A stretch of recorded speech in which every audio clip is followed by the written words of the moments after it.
Hey guys, this is Amazingness33, and welcome to another episode of Amazing Attacks.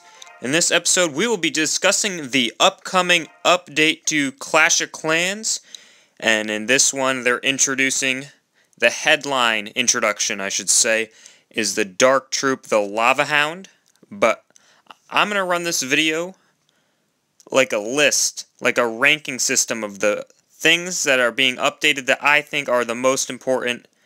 And we are going to discuss everything and how I think it will affect the game and what I think will happen as a result of the update. So let's start with number one. I'm going to get some replays in the background as I discuss this stuff. And, alright, number one. The thing I think is the least important, we're going to start from the least important and go to the most important thing, in my opinion. Alright, first we got replays. Clan War replays and regular replays will now show the remaining troops that the attacker/defender has.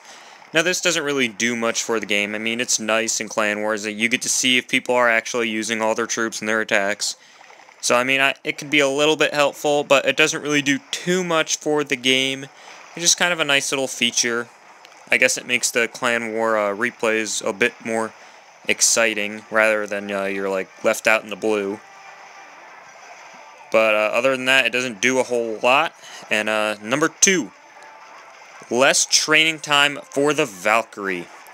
Now some people think this will be significant, but personally I don't think it will do much at all. They could reduce the Valkyrie training time to 2 minutes, and they still would not be a useful troop at high levels. They just don't have enough hit points, enough damage, and they target nothing special that they will be useful in Champion League gameplay, Master League gameplay, even farming. They cost too much Dark Elixir, and I still don't think people will use them very much.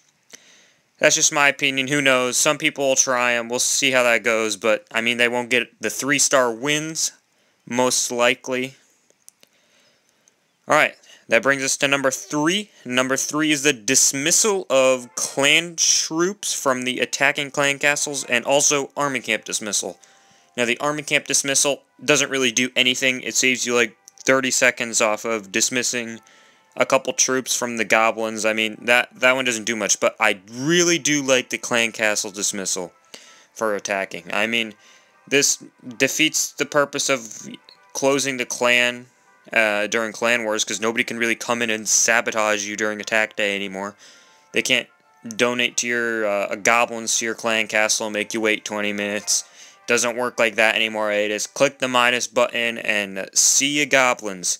Now this is a great feature. I really like this, and I think it will definitely help improve clan relations between clans and cause less, I would say, spying /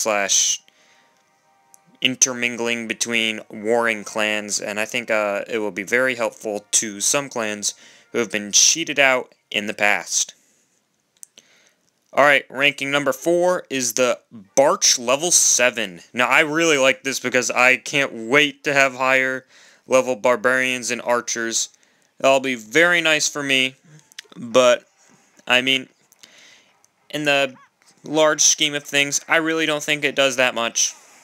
It'll give them a couple extra damage per second, a couple extra hit points. I mean, it adds up when you have a lot of them. But, I mean, they're canceled out by the next thing, which is the Archer Tower at level 13. Now, I'm not a huge fan of the Archer Tower level 13. I know it, as I will discuss later, it does sort of negate the Lava Hounds a little bit. It's sort of meant to, like, nerf them, not make them too overpowered. But it also affects every single other strategy, and that's what I don't like about it.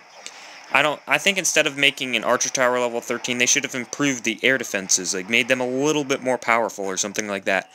But the Archer Tower affects a bunch of other strategies, and like Go Wipe, which has nothing to do with Archers Barbarians. I think this update in general, pretty much, it affects that too, and I think it's just...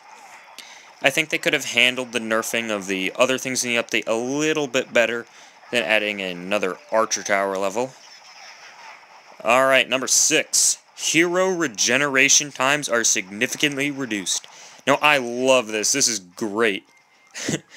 I hate waiting an hour and 45 minutes. 2 hours for my heroes to regenerate, and it is just extremely annoying. This is an insanely great feature and is going to improve farming dramatically for all levels of gameplay above Town Hall 7. And this is wonderful. Everybody loves this feature. I mean, I don't see how anybody could possibly hate this feature. It's going to speed up attacks, save people gems, and I think this was a nice move by Supercell, because it's not gaining them any extra money. They're probably losing money from this, but it helps out everybody, and everybody will love it. Alright, number 7 is the introduction of the, I would say, Golem and Minion child, because it looks like a Golem and a Minion put together, the Lava Hound. Now, I was not a fan of this troop. I do not like the introduction of this troop, and you see my healing spell misclick right there on the screen. This troop is not a good addition to the game, in my opinion, at this time. Right now in Clan Wars, for instance, everybody, Town Hall 9 and below, is just using Mass Dragons, Mass Dragons, Mass Dragons. And this Lava Hound is just going to encourage that. It's going to make air attacks even more useful, more OP, and that's the last thing the game needed.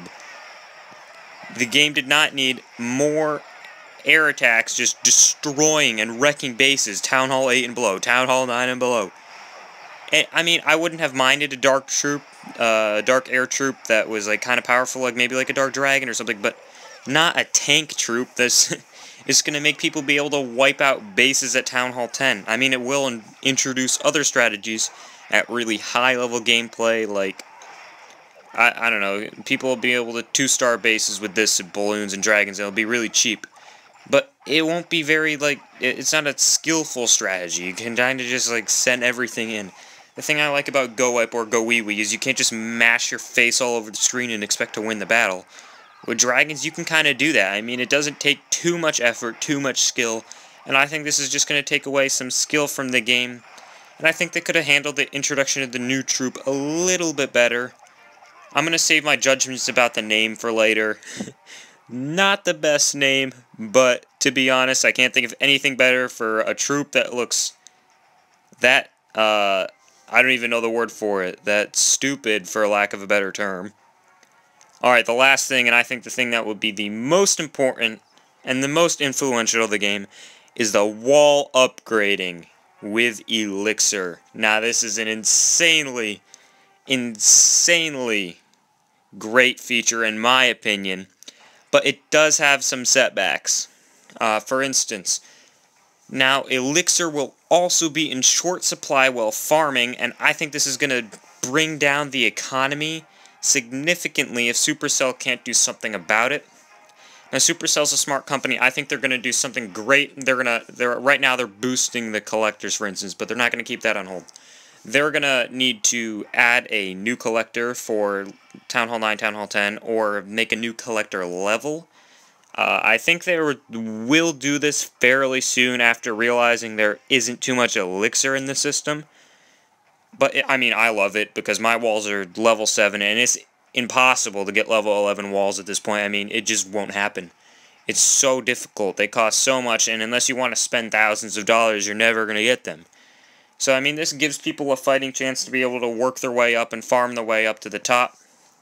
So I like it for that matter, but they got to be careful with the money flow in the system in case it gets out of hand. Alright, so that's everything for the new update. I'm looking forward to it coming out.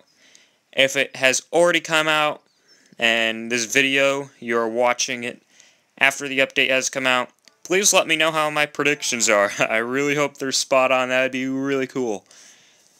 So, you know, before we end here, I'm going to give some deserved shout-outs. Now, you may see my new introduction and profile picture and everything, and that is from Joshua. And we are going to give his clan a nice little shout-out there. As you see my Boom Beach notification, I apologize for that. Alright, Joshua is in Rising Fanatics, and he created that for me all on his own. Props to you, Joshua. I owe you big time. And this is my way of saying thanks. And last but certainly not least, I love my clan, Spartomans. It's a great clan. But this clan, Might and Magic, is the clan that brought me to be able to be skillful. Brought me to love the game. This is the clan I was in for a long time before I decided to, I would say, leave because, I mean, membership declined and activity declined, but they're great guys, great clan, and they're the people that brought me up here. They allowed me to be good. They helped me along, and they're great. They have great people in here. Swalzy, Slide, Christian, great group of guys, and there's nothing much more I can say about that. Just wonderful, wonderful clan right there. Alright, so I hope this video was helpful, and for anybody who wasn't exactly sure what was going on in the update, or didn't know what was going to be happening after the update, didn't know how it would affect the game, I hope this helps you. I hope you liked it. If you did, or even if you didn't, like, comment, subscribe. I really want to hear some new ideas with you guys. I mean, I've said that plenty of times. But I can do tons of cool videos, so if you have any ideas at all, please drop them below. Alright, until next time, stay clashy.